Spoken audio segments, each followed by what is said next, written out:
वन्द्यं नारायणं नमस्कृत्य नरं चैव नरोत्तमं देवीं सरस्वतीं व्यासं ततो जयमुदीरये।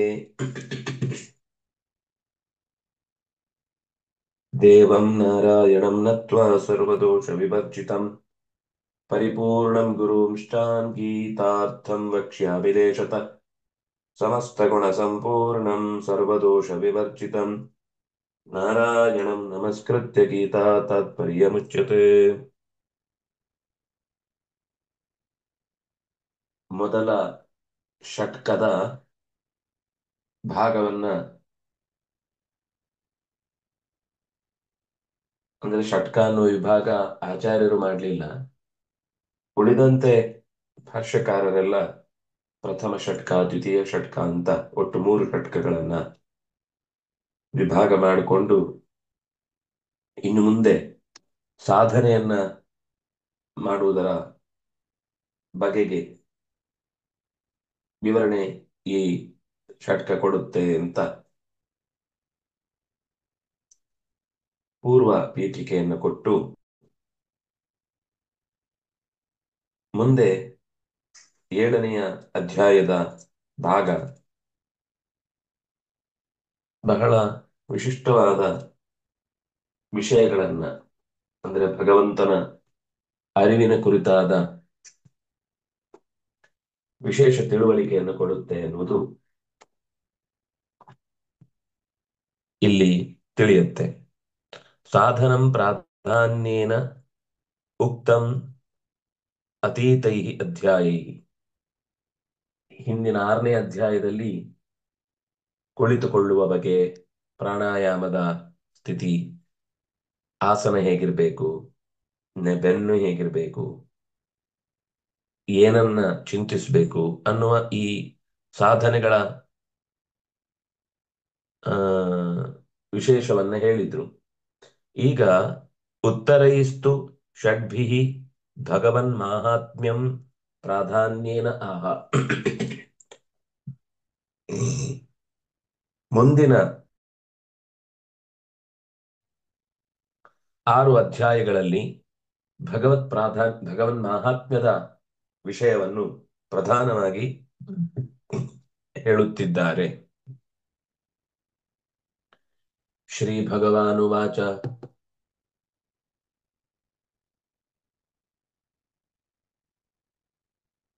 ಮಯ್ಯಾಸಕ್ತಮನಃ ಪಾರ್ಥ ಯೋಗಂ ಯುಂಜನ್ಮದಾಶ್ರಯ ಅಸಂಶಯಂ ಸಮಗ್ರಂ ಮಾಂ ಯಥಾ ಜ್ಞಾಸ್ಯಸಿ ತಚ್ಛೃಣು.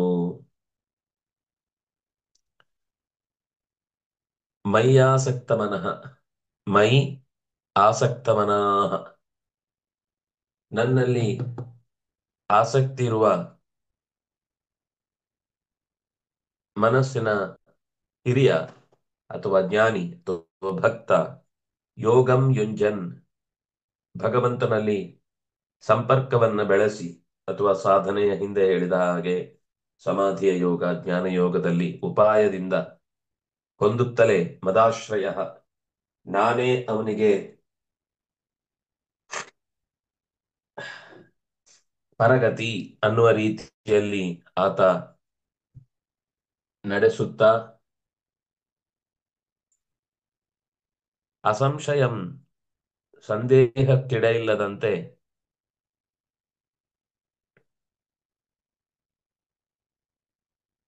ಸಮಗ್ರಂ, ನನ್ನ ಬಗೆಗೆ ಸಂಪೂರ್ಣ ವಿವರವನ್ನು ಯಥಾ ಜ್ಞಾಸ್ಯಸಿ ತಚ್ಛೃಣು, ಹೇಗೆ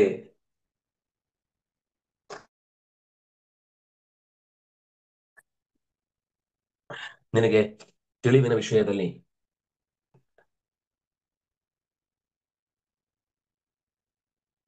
ಯಥಾ ಜ್ಞಾಸ್ಯಸಿ, ನಿನಗೆ ಹೇಗೆ ತಿಳಿಲಿಕ್ಕೆ ಸಾಧ್ಯ ಆಗುತ್ತೋ ಅಂತಹ ಸಂಗತಿಗಳನ್ನು ನಾನು ಹೇಳ್ತೇನೆ. ತಚ್ಛೃಣು, ಅದನ್ನ ಕೇಳಿಸಿಕೋ. ಆಚಾರ್ಯರು ಅದಕ್ಕೆ ಆಸಕ್ತ ಮನಃ ಅಂದ್ರೆ ಅತೀವ ಸ್ನೇಹಯುಕ್ತ ಮನಃ, ಎಲ್ಲದಕ್ಕಿಂತ ಹೆಚ್ಚು ಪ್ರೀತಿ ಭಗವಂತನ ವಿಷಯದಲ್ಲಿ. ಸ್ನೇಹ ಅಂದ್ರೆ ಜಿಗುಟು, ಒಂಥರ ಜಿಡ್ಡು, ಬಿಟ್ಟಿರಲಾರದ ಸ್ಥಿತಿ. ನಮಗೆ ಆರದ ಸ್ಥಿತಿ ಬರಬೇಕಾದ್ದು ಜಗತ್ತಿನ ಬಗ್ಗೆ ಅಲ್ಲ. ದೇಹವನ್ನು ಬಿಟ್ಟಿರಲಾರೆ, ಅಥವಾ ಯಾವುದ್ಯಾವುದೋ ತಾತ್ಕಾಲಿಕ ಲೋಕ ಸಂಬಂಧಗಳನ್ನ ಬಿಟ್ಟಿರಲಾರೆ. ಅದಕ್ಕೆ ಏನು ಆ ಶಾಶ್ವತವಾದ ಅಸ್ತಿತ್ವ ಇಲ್ಲ ಅನ್ನೋದನ್ನ ಅರಿತು, ಅದು ನಮ್ಗೆ ಅದರ ಬಗ್ಗೆ ತಿರಸ್ಕಾರ ಭಾವ ಅಲ್ಲ, ಆದ್ರೆ ಅದು ಶಾಶ್ವತವಾದ ಸಂಗತಿ ಅಲ್ಲ ಅನ್ನೋದು ಕೂಡ ಮನಸ್ಸಿನಲ್ಲಿ ಇದ್ದು, ನಾವು ಆ ವಿಷಯದಲ್ಲಿ ಅಂದ್ರೆ ಉಳಿದದ್ದನ್ನು ಪ್ರೀತಿಸಬೇಕು, ಆದ್ರೆ ಎಲ್ಲದಕ್ಕಿಂತ ಹೆಚ್ಚು ಪ್ರೀತಿಸಬೇಕಾದದ್ದು ಭಗವಂತನನ್ನ. ಸ್ನೇಹ ಅಂದ್ರೆ ಅಂಟಿಸುವ ಗುಣ ಅದು. ಆದ್ರೆ ಅಂಟಿಸುವ ಗುಣ ಲೋಕದಲ್ಲಿ ಅಂಟಿದ್ರೆ ಅದು ವ್ಯಾಮೋಹ ಆಗಿ ಒಂದು ದಿವಸ ಕಳೆದು ಹೋದಾಗ ತುಂಬಾ ದುಃಖ ಆಗುತ್ತೆ. ಆದರೆ ಶಾಶ್ವತವಾದ ಭಗವಂತನಲ್ಲಿ ಅಂಟಿಕೊಳ್ಳುವ ಗುಣ ಇದ್ರೆ ಅದು ಎಂದಿಗೂ ಕೂಡ ಭಗ್ನ ಆಗುವ ಪ್ರಸಂಗವೇ ಇಲ್ಲ. ಬಹಳ ಅನಾಯಾಸವಾಗಿ ಜೀವನದುದ್ದಕ್ಕೂ ಬೇರೆದರ ಬಗ್ಗೆ ನಮಗೆ ಏನು ವ್ಯಾಮೋಹ ಇತ್ತು ಅದು ಕಳಚಿ ಹೋಗುತ್ತೆ. ಅಂಟಿಸಿಕೊಳ್ಳುವುದು ಅಂದ್ರೆ ಬಹಳ ರೀತಿಯಲ್ಲಿ ಇರುತ್ತೆ. ಕೆಲವರಿಗೆ ಭಾಷೆಯ ಬಗ್ಗೆ ತೀವ್ರ ಅಭಿಮಾನ, ಯಾರಾದ್ರೂ ಭಾಷೆಗಂದ್ರೆ ಮೂಗಿನ ತನಕ ಕೋಪ ಬರುತ್ತೆ. ಕೆಲವರಿಗೆ ಅದು ಒಳ್ಳೆ ಅಂಶದಲ್ಲೂ ಹಾಗೆ ಇರುತ್ತೆ. ಧರ್ಮದ ಬಗೆಗೆ ಅಭಿಮಾನ, ಧರ್ಮ ತಿಳ್ಕೊಂಡಿರುವುದಿಲ್ಲ, ಆದ್ರೆ ಯಾರಾದ್ರೂ ಧರ್ಮವನ್ನು ಅಂದ್ರೆ ಈಗಲೇ ಹೋಗಿ ಹೊಡೆದಾಕ್ ಬರಬೇಕು ಅಂತ ಅನ್ನುವಷ್ಟು ಕೋಪ ಇರುತ್ತೆ. ಅವರವರು ಯಾರ ಫ್ಯಾನ್ ಆಗಿರ್ತಾರೋ ಅಂಥ ವ್ಯಕ್ತಿಗಳ ಮೇಲೆ ಅಭಿಮಾನ. ಅಂಥ ರೀತಿಯಲ್ಲಿ ಎಷ್ಟೋ ಸಂದರ್ಭಗಳು ಬರ್ತವೆ. ನಾವು ಗುರುಗಳ ಅಂದ್ರೆ ಗೋವಿಂದಾಚಾರ್ಯರ ಸಂಪರ್ಕದಲ್ಲಿದ್ದಾಗ ಅವರನ್ನ ಹೀಗಳೆದು ಒಂದಿಷ್ಟು ಆ ಉಪನ್ಯಾಸದ ಮಾಲಿಕೆಗಳು ಬಂದವು. ಆಮೇಲೆ ಪುಸ್ತಕಗಳೇನು ಪ್ರಕಟ ಆಯಿತು. ಎಲ್ಲರೂ ಸೇರಿ ಅದಕ್ಕೆ ಪ್ರತ್ಯುತ್ತರವನ್ನು ಕೊಡಬೇಕು ಅಂತ ಒಳಗೊಳಗೆ ಒಂದು ಚರ್ಚೆ ನಡೀತಾ. ಆದ್ರೆ ಒಂದು ಹಂತದಲ್ಲಿ ಅವರಿಗೆ ತಿಳಿಸಿ ಆ ಕಾರ್ಯವನ್ನು ಮಾಡಬೇಕು ಅಂತ ಅನ್ಕೊಂಡು ಅವ್ರ ಹತ್ರ ಈ ವಿಷಯ ಪ್ರಸ್ತಾವ ಮಾಡಿದಾಗ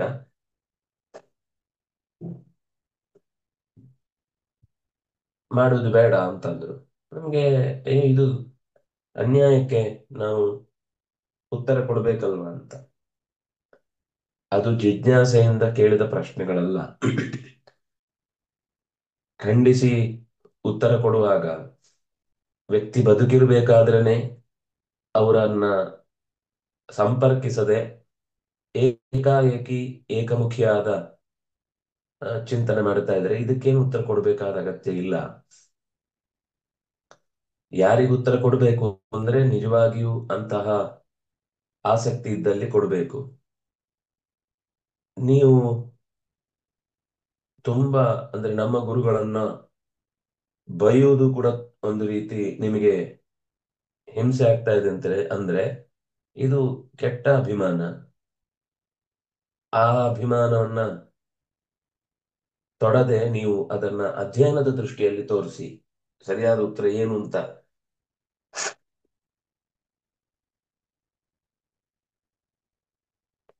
ಹೊರತು ಹೀಗೆ ಕೂಡ್ಲೆ ಪ್ರತ್ಯುತ್ತರವನ್ನು ಕೊಡಬೇಕು ಅಂತ ಅದು ಇನ್ನೆಲ್ಲಿಗೋ ಎಳ್ಕೊಂಡು ಹೋಗುತ್ತೆ. ಯಾಕಂದ್ರೆ ಅವರಿಗೆ ಈ ಉತ್ತರದ ಮೇಲೆ ಸಮಾಧಾನ ಆಗುದಿಲ್ಲ. ಇದ್ರ ಮೇಲೆ ಮತ್ತಷ್ಟು ರಾಡಿ ಎರಚ್ತಾರೆ. ಇದರಿಂದ ಇನ್ನಷ್ಟು ಗೊಂದಲವೇ ಉಂಟಾಗುತ್ತೆ ಹೊರತು ಏನು ಪ್ರಯೋಜನ ಇಲ್ಲ ಅಂತ.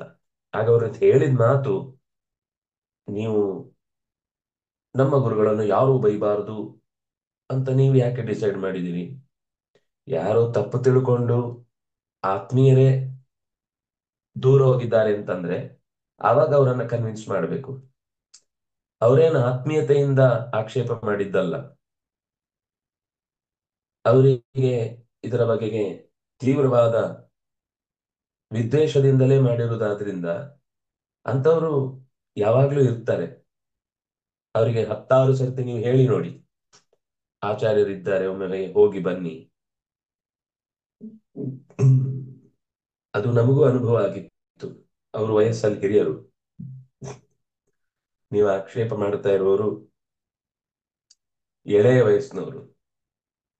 ಪ್ರಶ್ನೆ ಬರಬಾರ್ದು ಅಂತ ಆಚಾರ್ಯ ಹೇಳಿದ್ರು. ಆಚಾರ್ಯ ತುಂಬಾ ಖುಷಿ ಪಡ್ತಾರೆ, ನೀವು ಹೋಗಿ ಇದ್ರಲ್ಲಿ ಹೀಗೆ ತಪ್ಪುಂಟಲ್ವಾ,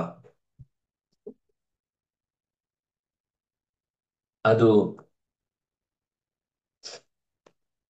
ಯಾವ ರೀತಿ ಇದಕ್ಕೆ ಉತ್ತರ ಕೊಡ್ಬೇಕು. ಯಾಕಂದ್ರೆ ಇದು ಜಿಜ್ಞಾಸೆ ಮಾಡಿದ್ರೆ ಇದಕ್ಕೆ ತುಂಬಾ ಆ ವಿಷಯಗಳು ಬರುತ್ತೆ. ನೀವು ಹಾಗೆ ಬರೆದಿಲ್ಲ ಅಥವಾ ನೀವು ಹಾಗೆ ಹೇಳಲಿಲ್ಲ, ನಿಮ್ಮ ನಿಜವಾದ ಅಭಿಪ್ರಾಯ ಏನು ಅಂತ ಹೀಗೇನಾದ್ರೂ ಮುಖತಃ ಕೇಳಿದಾಗ ಅದಕ್ಕೆ ಉತ್ತರ ಕೊಡಬೇಕಾದ ಅನಿವಾರ್ಯತೆ ನನಗಿರುತ್ತೆ.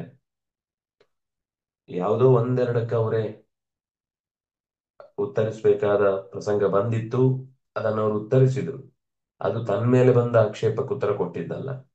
ಏನು ಸಮಾಜದಲ್ಲಿ ತಪ್ಪು ಬಿತ್ತಿ ವಿಷಯಗಳನ್ನೇ ಮರೆಸುವ ಹುನ್ನಾರ ಇತ್ತು, ಅದಕ್ಕೆ ತಕ್ಕ ಉತ್ತರಗಳನ್ನ ಕೊಡ್ಬೇಕಾಯ್ತು. ಗ್ರಾಂಥಿಕವಾಗಿ ಆ ಉತ್ತರವನ್ನು ಅವರು ಕೊಡ್ಲಿಲ್ಲ. ಅಂದ್ರೆ ಹಾಗೆ ಅತಿಯಾದ ಸ್ನೇಹ ಲೋಕದಲ್ಲೂ ಕೂಡ ನಮಗೆ ಅತ್ಯಂತ ಆತ್ಮೀಯರ ಮೇಲೂ ಕೂಡ ಉಂಟಾದ್ರೆ, ದೈವಿಕವಾದ ಸಂಬಂಧದಿಂದ ಬೆಳವಣಿಗೆಗೆ ಕಾರಣ ಆಗುವುದಾದ್ರೆ ಅದು ದೋಷ ಅಲ್ಲ. ಆದ್ರೆ ಎಂದೋ ಒಂದು ದಿವಸ ಅದು ಒಳ್ಳೆಯ ಗುಣದ ಜೊತೆಗೆ ಕೆಟ್ಟ ಕಾರ್ಯಗಳಿಗೂ ಅದು ದಾಟುವ ಅಪಾಯ ಇರುತ್ತೆ. ಆದ್ರಿಂದ ಭಗವಂತನಲ್ಲಿ ಅತೀವ ಪ್ರೀತಿ ಇಟ್ಟರೆ ಮಾತ್ರ ಉಳಿದದ್ರ ಮೇಲೆ ನಾವು ನಿಜವಾಗಿ ಎಷ್ಟು ಪ್ರೀತಿ ಇಡಬೇಕು ಮತ್ತು ಅದರ ಮಿತಿ ಎಷ್ಟು ಅನ್ನೋದು ಗೊತ್ತಾಗುತ್ತೆ. ಆ ಹಿನ್ನೆಲೆಯಲ್ಲಿ ಅತಿ ಸ್ನೇಹಯುತ ಆಚಾರ್ಯರು ಅದಕ್ಕೆ ವಿವರಣೆಯನ್ನು ಕೊಟ್ಟರು. ಮತಾಶ್ರಯ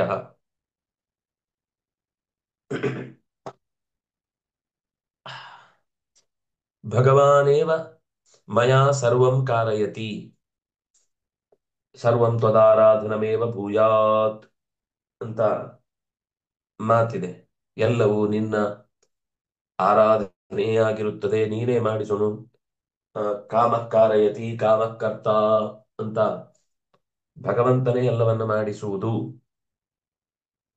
ಅನ್ನುವ ತಿಳುವಳಿಕೆಯಿಂದ ಕೂಡಿದವನಾಗಿ, ಮದಾಶ್ರಯ ಅಂದ್ರೆ ಭಗವಂತನಲ್ಲಿ ಇದ್ದೇನೆ ಅನ್ನೋದು ಮಾತ್ರ ಅಲ್ಲ, ಇದು ನಿಜವಾಗಿ ತುಂಬಾ ಒಳ್ಳೆ ವಿವರಣೆ.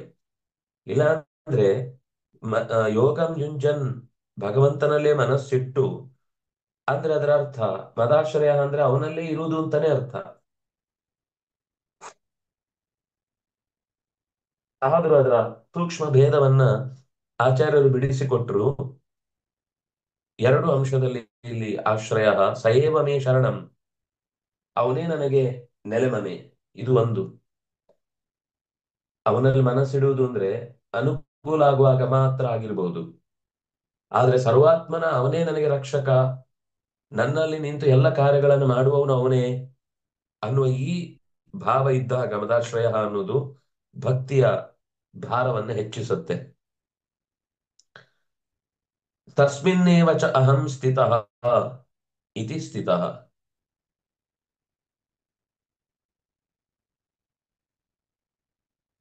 ತಸ್ಮಿನ್ನೇವ ಭಗವಂತನಲ್ಲೇ ನಾನು ನೆಲೆಸಿದ್ದೇನೆ, ಭಗವಂತನೇ ನನಗೆ ನೆಲೆಮನೆ.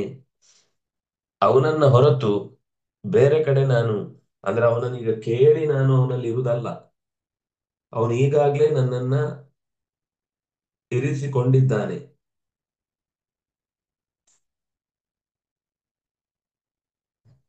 ಮದಾಶ್ರಯ ಅಂದ್ರೆ ಭಗವಂತನಲ್ಲಿ ಇರುವುದು ಅಂತ ಒಂದರ್ಥ.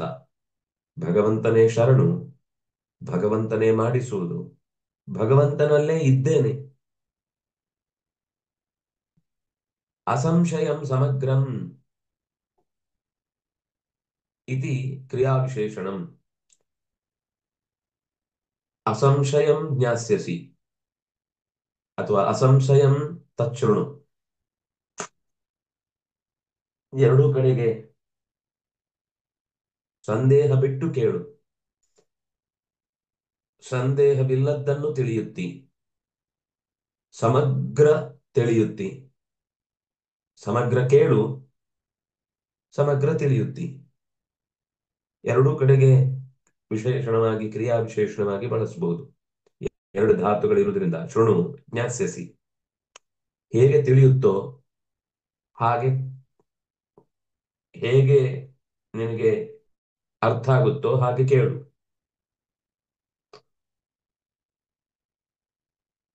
ಸಮಗ್ರಂ ಜ್ಞಾಸ್ಯಸಿ ಯಥಾ ತಚ್ಛೃಣು, ಅಸಂಶಯಂ ಜ್ಞಾಸ್ಯಸಿ ಯಥಾ ತಚ್ಛೃಣು. ಯಥಾ ಜ್ಞಾಸ್ಯಸಿ ಅಸಂಶಯಂ ಶೃಣು, ಯಥಾ ಜ್ಞಾಸ್ಯಸಿ ಸಮಗ್ರಂ ಶೃಣು ಅಂತ ಹೀಗೆ ಭಗವಂತನ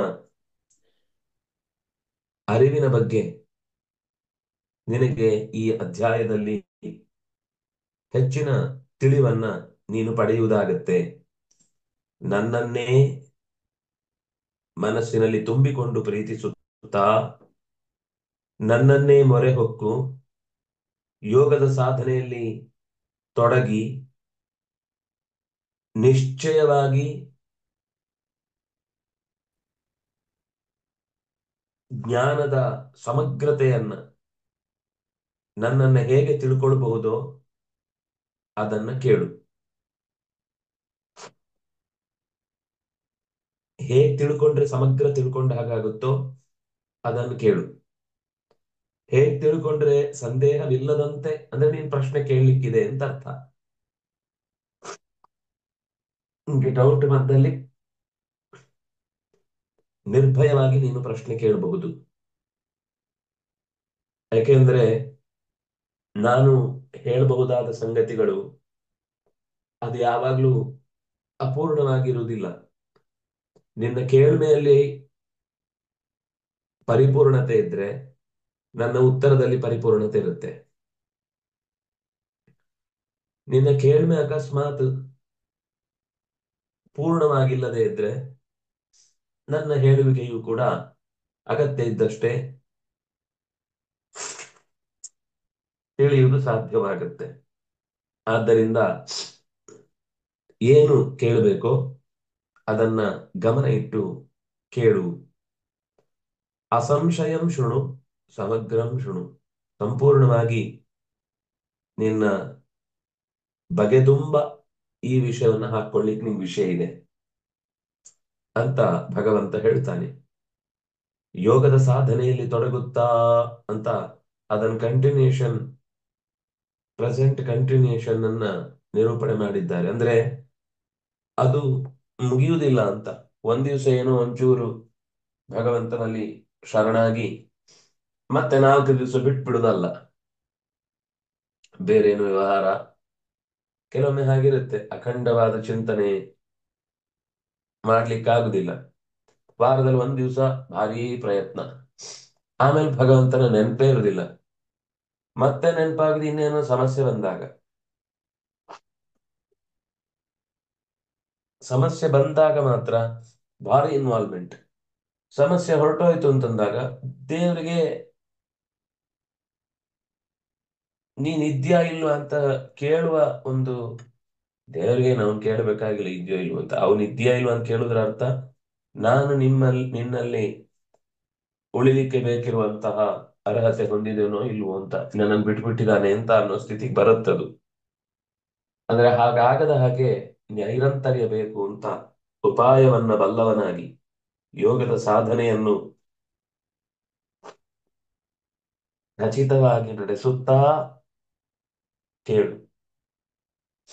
ಕೇಳುವಾಗ ಅದೇ ಭಾವನೆ ಭಗವಂತನಲ್ಲಿ, ಈಗ ಪಾಠ ಕೇಳ್ತಾ ಇರ್ಬೇಕಾದ್ರೆ ನಮಗೆ ಆ ಅರಿವು ಭಗವಂತನ ವಿಷಯದಲ್ಲಿ ಅದು ನಿಶ್ಚಯವಾಗಿ ಹೌದು ಅನ್ನುವ ಭಾವ ಮೂಡ್ತಾ, ನೀನೇ ನನಗೆ ಆಸರೆ ಅನ್ನುವ ಭಾವ ಬಂತು ಅಂದ್ರೆ ಸ್ವಲ್ಪ ನಾವು ಆ ಸಾಧನೆಯ ಪ್ರಯಾಣ ಬೆಳೀತಾ ಇದೆ ಅಂತ ಗೊತ್ತಾಗುತ್ತೆ.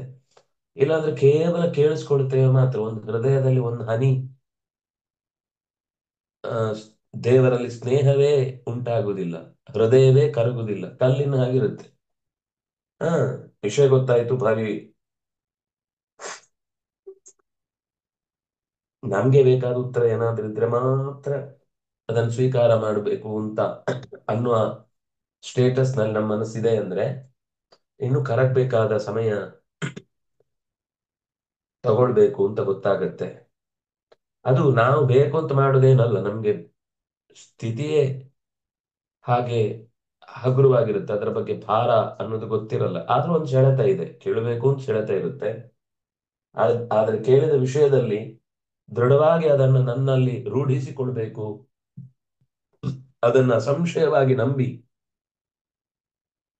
ಆ ಹಂತಕ್ಕೆ ಮನಸ್ಸನ್ನ ಭಗವಂತನಿಗೆ ಒಪ್ಪಿಸಬೇಕು ಅನ್ನುವುದು ಬರುವುದು ತಡವಾಗಬಹುದು.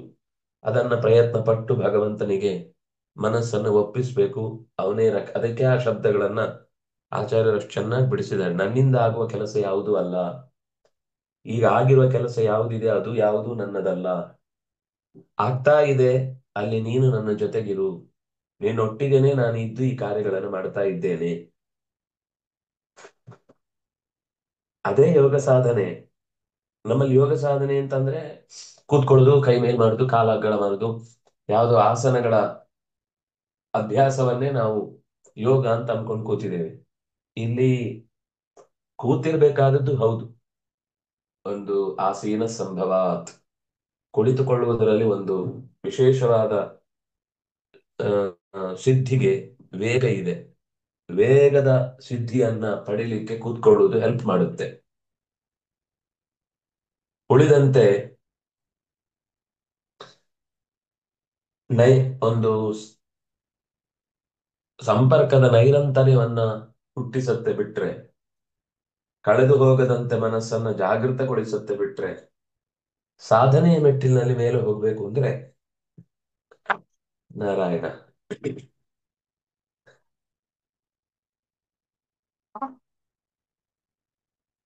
ಅದಕ್ಕೆ ಈ ಪ್ರಯತ್ನ ನಿರಂತರ ಬೇಕು. ಜ್ಞಾನಂ ತೇಹಂ ಸವಿಜ್ಞಾನಂ ಇದಂ ವಕ್ಷ್ಯಾಮ್ಯಶೇಷತಃ ಯಜ್ಞಾತ್ವಾ ನೇಹ ಭೂಯೋನ್ಯತ್ ಜ್ಞಾತವ್ಯಮವಶಿಷ್ಯತೆ.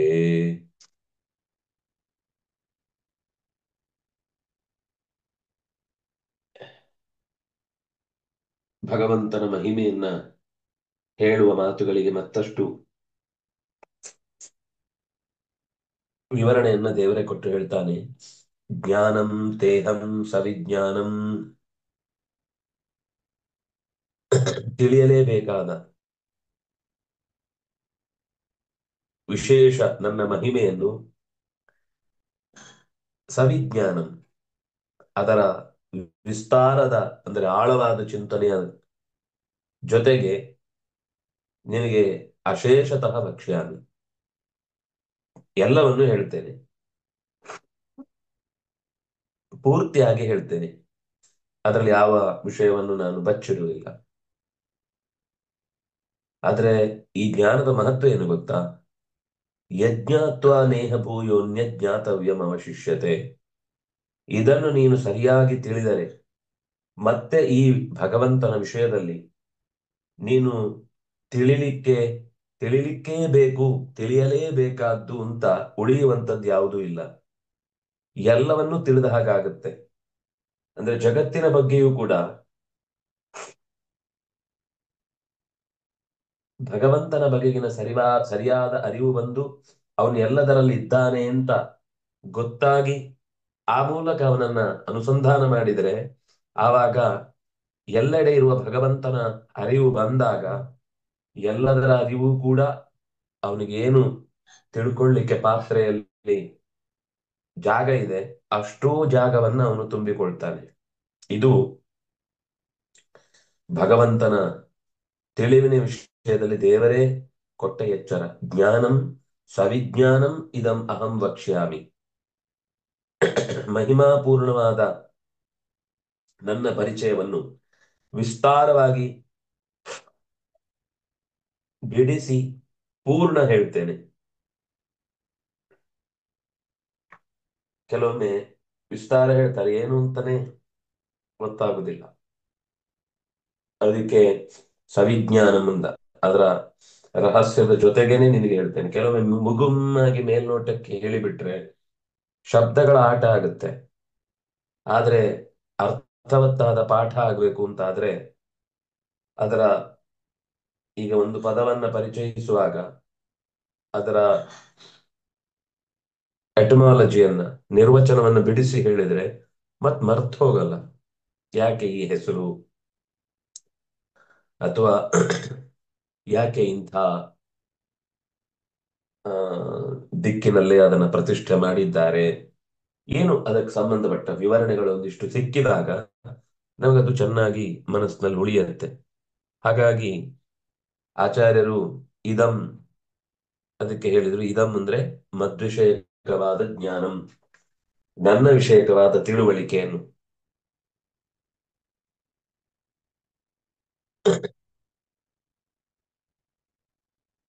ವಿಜ್ಞಾನಂ ವಿಶೇಷ ಜ್ಞಾನ. ಒಂದೀಗ ರೇಡಿಯೋ ಕೆಲಸ ಹೇಗ್ ಮಾಡುತ್ತೆ ಅನ್ನೋದು ಒಂದು ಸಾಮಾನ್ಯವಾದ ತಿಳುವಳಿಕೆ ಇರುತ್ತೆ. ಆದ್ರೆ ಅದರ ಫ್ರೀಕ್ವೆನ್ಸಿ ಸೆಟ್ ಮಾಡುದು, ಅಥವಾ ಅದಕ್ಕೆ ಸಂಬಂಧಪಟ್ಟ ಒಳಗಿನ ಬ್ಯಾಟ್ರಿ ಹೇಗೆ ಕೆಲಸ ಮಾಡುತ್ತೆ, ಕರೆಂಟ್ ಇಂದ ಹೇಗೆ ಪಾಸ್ ಆಗುತ್ತೆ, ರಿಸೀವರ್ ಏನು ಅದರ ಕ್ರಮ, ಅದು ಯಾವ ದಿಕ್ಕಲ್ಲಿಟ್ರೆ ಸರಿಯಾಗಿ ಕೆಲಸ ಮಾಡುತ್ತೆ, ಒಡೆದು ಹೋದ್ರೆ ಅದನ್ನು ವಾಪಸ್ ಜೋಡಿಸುವ ಬಿಡಿ ಭಾಗಗಳ ಸ್ವರೂಪ ಎಂಥದ್ದು ಅನ್ನುವ ಈ ಎಲ್ಲ, ಅಥವಾ ಅದನ್ನ ತಯಾರು ಮಾಡುವವನ ಪೂರ್ವದ ಸಿದ್ಧತೆ ಹೇಗಿತ್ತು, ಇದೆಲ್ಲ ಗೊತ್ತಾಯ್ತು ಅಂದ್ರೆ ಅದು ವಿಜ್ಞಾನ. ನಾನು ಸುಮ್ಮನೆ ಲೋಕದ ದೃಷ್ಟಿಯಿಂದ ಹೇಳಿದ್ದು. ಭಗವಂತ ಇಡೀ ಜಗತ್ತನ್ನು ಸೃಷ್ಟಿ ಮಾಡ್ತಾನೆ ಅಂತ ಬಂದಾಗ ಅವನು ಸೃಷ್ಟಿಗಾಗಿ ಯಾವ ರೂಪ ತಗೊಂಡ, ಸೃಷ್ಟಿ ಆಗುವಾಗ ಆ ವಸ್ತುವಿನ ಒಳಗೆ ಅವನು ಒಂದು ರೂಪದಿಂದ ಸೇರ್ತಾನೆ, ಅವನ ಆ ರೂಪದಿಂದ ಇದ್ದೇ ಆ ವಸ್ತುವಿಗೆ ಅಸ್ತಿತ್ವವನ್ನು ಕೊಡ್ತಾನೆ, ಅವನು ಆಯಾ ಕಾಲದಲ್ಲಿ ಅದರ ಯೋಗ್ಯತೆಗೆ ಅನುಗುಣವಾಗಿ ಸುಖ ದುಃಖಗಳನ್ನು ಕೊಡ್ತಾನೆ. ಅದು ಅವನದ್ದೇ ಕರ್ಮ, ಅವನದ್ದೇ ಸಮಯ, ಅವನದ್ದೇ ಯೋಗ್ಯತೆ, ಅವನದ್ದೇ ಸ್ವಭಾವ. ಅದರ ಸುತ್ತಲಿನ ಪರಿಸರವನ್ನು ಅದಕ್ಕೆ ಸರಿಯಾಗಿ ಜೋಡಿಸಿ ಒಂದು ಮಾಡ್ಲಿಕ್ಕೆ ಹೋಗಿ ಇನ್ನೊಬ್ನಿಗೆ ಬೇಜಾರಾಗಬಾರ್ದು. ಬೇಜಾರು ಅಂದ್ರೆ ಅನ್ಯಾಯ ಆಗ್ಬಾರ್ದು, ಬೇಜಾರಾಗಬಾರದು ಅಂತ ದೇವರು ನೋಡಲ್ಲ. ಯಾಕಂದ್ರೆ ಅವನು ಅನುಭವಿಸ್ಬೇಕಾದ ಬೇಜಾರಾದ್ರೆ ಅದನ್ನ ಕೊಟ್ಟೇ ಕೊಡ್ತಾನೆ. ಆದ್ರೆ ಅನ್ಯಾಯ ಆಗ್ಬಾರ್ದು. ಅವನಿಗೆ ಸ್ವರೂಪದಲ್ಲಿ ಇಲ್ಲದೆ ಇರುವ, ಸ್ವಭಾವಕ್ಕೆ ಸಲ್ಲದ, ಪ್ರಾರಬ್ಧ ಸಂಬಂಧವೇ ಕಾಣದ ಒಂದು ಶಿಕ್ಷೆ ಒಬ್ಬ ನಿರಪರಾಧಿಯಾದ ಜೀವಿಗೆ ಎಂದೂ ಭಗವಂತ ಉಂಟು ಮಾಡುವುದಿಲ್ಲ ಅನ್ನುವಷ್ಟು ನಮಗೆ ತಿಳುವಳಿಕೆ ಬಂದ್ರೆ ಅದು ವಿಜ್ಞಾನ. ದೇವರಿದ್ದಾನೆ ಅಂತ ಇಷ್ಟು ಗೊತ್ತಿದ್ರೆ ಅದು ಜ್ಞಾನ. ಅವನ ವ್ಯವಹಾರ ಹೇಗಿರುತ್ತೆ, ಈ ಹಿಂದೆ ಎಷ್ಟು ಸರ್ತಿ ಇಂಥ ಲೋಕದಲ್ಲಿ ಅಜ್ಞಾನದ ಆಟೋಪಗಳು ನಡೆದಾಗ ಎಷ್ಟು ಬಾರಿ ಅವತಾರ ಎತ್ತಿದ್ದಾನೆ, ಎಷ್ಟು ಬಾರಿ ಲೋಕೋಪಕಾರಕವಾದ ಕರ್ಮಗಳನ್ನು ಮಾಡಿ ಶ್ರೇಷ್ಠ ಪುರುಷರು ನಡೆದಂತೆ ನಡೆಯುವ ಲೋಕಕ್ಕೆ ಮಾದರಿಯಾದ ನಡೆನುಡಿಗಳನ್ನು ತೋರಿದ್ದಾನೆ. ಆ ತೋರಿದ್ರಲ್ಲಿ ಅವನಿಗೆ ಮಾನುಷ್ಯ ಭಾವ ಕಂಡ್ರೆ ಅದಕ್ಕೆ ಏನರ್ಥ, ಅವನ ಅವತಾರಗಳಲ್ಲಿ ಅಂಶ ಯಾವುದು, ಯಾವುದು ಅವನ ಅವತಾರ ಅಲ್ಲ, ಇದು ಗೊತ್ತಿರಬೇಕು. ಇನ್ನೇನೇನೋ ಅವತಾರಗಳ ಹೆಸರನ್ನ ಹೇಳಿ ಇದು ಕೂಡ ದೇವರ ಅವತಾರ ಅಂತ ಹೇಳಿದ್ರೆ ಅದನ್ನ ನಾವು ಪರಿಗಣಿಸ್ಲಿಕ್ಕಿಲ್ಲ. ಕೆಲವೊಂದು ಸರ್ತಿ ಹಾಗೆ ಅಲ್ಲದ ವ್ಯಕ್ತಿಗಳನ್ನ ದೇವರ ಅವತಾರ ಅಂತ ಹೇಳಿ ಪ್ರಚಾರ ಮಾಡಿರುವಂತಹ ಪ್ರಸಂಗಗಳು ಇವತ್ತಿಗೂ ನಡೀತಾ ಇದೆ.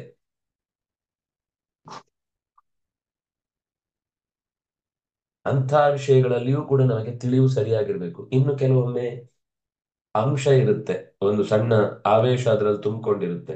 ಎರಡು ತರ ಇರುತ್ತೆ. ಒಂದು ಆಗಾಗ ಬಂದು ಹೋಗುವಂಥದ್ದು, ಇನ್ನೊಂದು ಲೈಫ್ ಲಾಂಗ್ ಅವನ ಜೊತೆಗೇ ಇದ್ದು ಅವನ ಇಡೀ ಕರ್ಮ ಸಾಧನೆಯನ್ನು ಮಾಡಿಸುವಂಥದ್ದು. ಈಗ ಕುವಲಯಾಶ್ವನಲ್ಲಿ ಆ ಉದಂಕ ಬಂದು ಕೇಳಿಕೊಂಡಾಗ ದೇವರೇ ಹೇಳಿದ ಹಾಗೆ ಆ ದುಂದುವನ್ನ ಕೊಲ್ಲುವುದಕ್ಕಾಗಿ ಅವನಲ್ಲಿ ನೆಲೆಸಿ ಆ ದುಂದುವನ್ನ ಕೊಂದು ದುಂದುಮಾರ ಅಂತ ಅನಿಸಿಕೊಳ್ತಾನೆ. ಅವನಲ್ಲಿ ಮೊದಲಿನಿಂದ ಭಗವಂತನ ಅವತಾರ ಇರ್ಲಿ ಅಂದ್ರೆ ಆವೇಶ ಇರಲಿಲ್ಲ. ಆ ರಾಕ್ಷಸನನ್ನು ಕೊಲ್ಲುವ ಸಮಯದಲ್ಲಿ ಮಾತ್ರ ಇತ್ತು. ಹಾಗೆ ಬಲರಾಮ ಅಂತ ಆಗುವಾಗ ಅದು ಬಂದು ಹೋಗ್ತಾ ಇತ್ತು, ಆದ್ರೆ ಮೊದಲಿನಿಂದ ಕೊನೆಯ ತನಕನೂ ಇತ್ತು. ಅದು ಬಂದು ಹೋಗುದು ಅಂದ್ರೆ ಇವನಲ್ಲಿ ಯಾವತ್ತೋ ಒಂದು ಕೆಲಸಕ್ಕೆ ಮಾತ್ರ ಬಂದದ್ದು.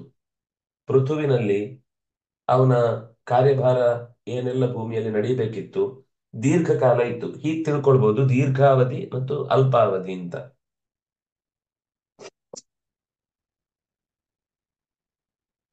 ಇಂದ್ರನಿಗೆ ವೃತ್ರಾಸುರನನ್ನು ಸಂಹಾರ ಮಾಡಬೇಕಾದ ಪ್ರಸಂಗ ಬಂದಾಗ ಅವನು ಆಯುಧವನ್ನ ಹಿಡಿದಾಗ ವಜ್ರವನ್ನ, ಅವನಲ್ಲಿ ಭಗವಂತನ ತೇಜಸ್ಸೇ ಕಾಣಿಸಿಕೊಂಡಿತು ಅಂತ ಮಾತು ಬರುತ್ತೆ. ಅಂದಾಗ ಅದು ಕೇವಲ ತತ್ಕಾಲದಲ್ಲಿ, ಮತ್ತೆ ಒಂದು ಅಂತರ್ಯಾಮಿಯಾಗಿ ಎಲ್ಲಾ ರೂಪಗಳಲ್ಲೂ ಎಲ್ಲಾ ಶರೀರಗಳಲ್ಲೂ ಇದ್ದೇ ಇರ್ತಾನೆ, ಎಲ್ಲಾ ಜೀವರಾಶಿಯಲ್ಲೂ ಇದ್ದೇ ಇರ್ತಾನೆ. ಆದ್ರೆ ಕಾರ್ಯೋನ್ಮುಖವಾಗಬೇಕಾದ ವಿಶೇಷ ಶಕ್ತಿಯನ್ನು ಅಭಿವ್ಯಕ್ತಿ ಮಾಡಲಿಕ್ಕೆ ಭಗವಂತ ಅಲ್ಲೇ ಇರ್ತಾನೆ. ಅದು ಹೆಚ್ಚು ಬೆಳಕನ್ನ ತೆಗೆದುಕೊಡುವ ಹಾಗೆ ಈ ಕ್ಯಾಮರಾಗಳಲ್ಲಿ ಅಥವಾ ಈ ಬ್ಯಾಟರಿ ಹಿಡ್ಕೊಂಡಿರ್ತಾರಲ್ಲ, ಅದರಲ್ಲಿ ಒಂದೇ ಭಾಗದ ಸ್ವಿಚ್ ಅನ್ನು ಒತ್ತಿದ್ರೆ ಚೂರ್ ಬೆಳಕು ಬರುತ್ತೆ. ಅದನ್ನ ಇನ್ನೂ ಒಂದು ಸ್ವಿಚ್ ಮುಂದೆ ಒತ್ತಿದ್ರೆ ಆ ಬೆಳಕು ಡಬಲ್ ಆಗುತ್ತೆ. ಇನ್ನೂ ಒಂದು ಸ್ವಿಚ್ ಒತ್ತಿದ್ರೆ ತುಂಬಾ ಸ್ಟ್ರಾಂಗ್ ಆಗಿ ದೂರದ ತನಕ ಕಾಣುವ ಹಾಗೆ ಲೈಟು ಡಬಲ್ ಆಗುತ್ತೆ. ಅಂದ್ರೆ ಆ ದೇವರು ಆ ಅಂದ್ರೆ ಬಲ್ಬ್ ಇದ್ದಲ್ಲೇ ಒಂದೇ ಬಲ್ಬ್ ಅದು ಅಲ್ಲಿರುವುದು. ಆದ್ರೆ ನಮ್ಗೀಗ ಬೆಳಕು ಜಾಸ್ತಿ ಬೇಕು ಅಂತ ಅಂದಾಗ ನಾವು ಸ್ವಿಚ್ ಮುಂದೆ ಮಾಡಿದಾಗ ಆ ಬೆಳಕು ಸ್ಟ್ರಾಂಗ್ ಆಗುದು ನೋಡ್ತೇವಲ್ಲ. ಹಾಗೆ ಭಗವಂತ ಈಗ ಕೆಲಸ ಜಾಸ್ತಿ ಆಗ್ಬೇಕು ಅಂತ ಅಂದಾಗ ಅದೇ ವ್ಯಕ್ತಿಯ ಕೈಯಿಂದ ಭಗವಂತನ ವಿಶೇಷವಾದ ಆವೇಶದ ಅಭಿವ್ಯಕ್ತಿ ಹೆಚ್ಚಾಗುತ್ತೆ. ಯಾವಾಗ ಏನು ಅಲ್ಲಿ ಕಾರ್ಯಭಾರ ಆಗ್ಲಿಕ್ಕಿಲ್ಲ ಅಂದಾಗ ಅದು ತಟಸ್ಥವಾಗಿದ್ದು ಅವನ ನಿತ್ಯದ ಕೆಲಸಕ್ಕೆ ಎಷ್ಟು ಬೇಕೋ ಅಷ್ಟೇ ವರ್ಕ್ ಅದು ಮಾಡ್ತಾ ಇರುತ್ತೆ. ಹೀಗೆ ಭಗವಂತನ ಅರಿವಿನ ವಿಷಯದಲ್ಲಿ ತಿಳಿದು ಮುಗಿಯಿತು ಅಂತ ಇಲ್ವೇ ಇಲ್ಲ. ಎಂತೆಂಥದೋ ಪ್ರಸಂಗಗಳು ಬರ್ತವೆ, ಹೇಗೇಗೋ ಜಗತ್ತಿನಲ್ಲಿ ಕಾರ್ಯಭಾರಗಳು ನಡೀತಾವೆ. ಇನ್ನು ದೇವರ ಕಾರ್ಯಭಾರವನ್ನ ದತ್ತಾತ್ರೇಯನ ರೂಪದಲ್ಲಿ ಹೇಳುವಾಗ ಅದು ತೀರಾ ಒಂದು ರೀತಿ ಲೋಕದ ದೃಷ್ಟಿಯಿಂದ ಅನಾಗರಿಕವಾಗಿ ಕಂಡ ಸಂಗತಿಗಳನ್ನ ಅದು ಆ, ಅವಧೂತ ಚರ್ಯೆ. ಆದ್ರೆ ಅದನ್ನು ಅನುಸರಿಸುವವರು ಅದರ ಕೆಟ್ಟ ಅಂಶವನ್ನು ಮಾತ್ರ ಅನುಸರಿಸಿ ಅದರ ಆ ದುರುಪಯೋಗ ಮಾಡಿಕೊಳ್ಳುವಂತಹ ಒಂದು ಪದ್ಧತಿಯು ಕೂಡ ಲೋಕದಲ್ಲಿ ನಾವು ಕೆಲವೊಮ್ಮೆ ಕಾಣ್ತೇವೆ. ಅಂದ್ರೆ ಹೀಗೆ ನಮಗೆ ಅಲ್ಲಿ ಕಾಣುವ ಸಂಗತಿಗಳೇನು ಇದ್ರೂ ಕೂಡ ಅದರಲ್ಲಿ ಒರಿಜಿನಲ್ ಯಾವುದು ಡೂಪ್ಲಿಕೇಟ್ ಯಾವುದು ಅಂತ ಗೊತ್ತಿರ್ಬೇಕು. ಈಗ ಕಪಿಲ ಅನ್ನೋನು ನಿರೀಶ್ವರ ಸಾಂಖ್ಯವನ್ನು ಕೊಟ್ಟ, ಆಗ ಅದು ಕಪಿಲ ಮಹರ್ಷಿ ದೇವರಲ್ಲ ಅಂತ ಆಚಾರ್ಯರು ನೆನಪಿಸಿದ್ರು. ಯಾಕೆ ಹೇಳ್ಬೇಕಿತ್ತು ಅಂದ್ರೆ ನಾವು ಯಾವುದನ್ನ ಹೌದು ಅಂತ ನಂಬ್ತೇವೆ ಮತ್ತೆ ಯಾವುದನ್ನ ಅಲ್ಲ ಅಂತಾನೂ ತಿಳ್ಕೊಂಡಿರ್ಬೇಕು. ಅದು ದೇವರ ಅವತಾರ ಅಲ್ಲ.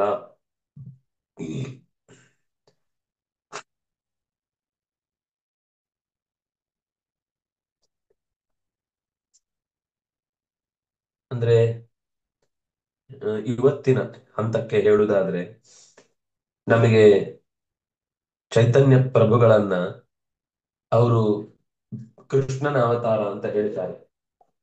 ಅದಕ್ಕೆ ಶಾಸ್ತ್ರೀಯವಾಗಿ ನಮಗೆ ಎಲ್ಲೂ ಕೂಡ ಉಲ್ಲೇಖ ಸಿಗುವುದಿಲ್ಲ. ಮತ್ತೆ ದೇವರು ಕಲಿಯುಗದಲ್ಲಿ ಅವತಾರ ಮಾಡುವುದಿಲ್ಲ ಅನ್ನೋದು ಸ್ಪಷ್ಟ.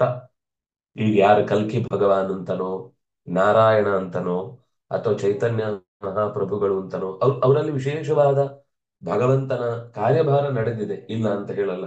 ಲೋಕೋಪಕಾರಕವಾದ ಕರ್ಮ ಮಾಡಿದ್ದಾರೆ, ತುಂಬಾ ದೊಡ್ಡ ಭಕ್ತಿಯ ಪಂಥಕ್ಕೆ ಬೀಜ ಬಿತ್ತಿದ್ದಾರೆ, ಇದೆಲ್ಲ ಸರಿ. ಆದ್ರೆ ಅದನ್ನ ದೇವರ ಅವತಾರ ಅಂತ ಹೇಳಬೇಕಾದ್ರೆ ತುಂಬಾ ಜಾಗ್ರತೆ ಇರಬೇಕಾಗುತ್ತೆ.